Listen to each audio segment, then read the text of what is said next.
আসসালামু আলাইকুম দর্শক, আজকে মালয়েশিয়া ঈদের দ্বিতীয় দিন। তো আমরা আজকে যাব একটা প্রবাসী ভাইয়ের কাছে যে ওনার ঈদটা কিরকম কাটলো এবং কি ওনার ফ্যামিলি সবাই কিরকম আছে বা কোরবানি দিতে পারছে কিনা, এগুলো আজকে বৃত্তান্ত তার মুখ থেকেই আমরা শুনবো। চলেন। আসসালামু আলাইকুম ভাই। ওয়ালাইকুম আসসালাম। আজকের এবারকার ঈদ কিরকম কাটলো একটু জানার ইচ্ছে ছিল আমাদের। ঈদ ভাই, প্রবাসীদের ঈদ।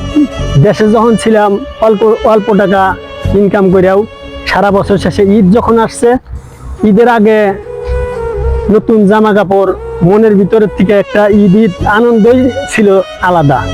প্রবাসে যারা আসছে ভাই, এই একটা শার্ট একটা লুঙ্গি ওই 3-4 বছর চলে যায়, মনের ভিতর থেকে কোনো ওই নতুন জামা নতুন কাপড় চোপড় কেনার কোনো ফিলিংস আসে না ভাই।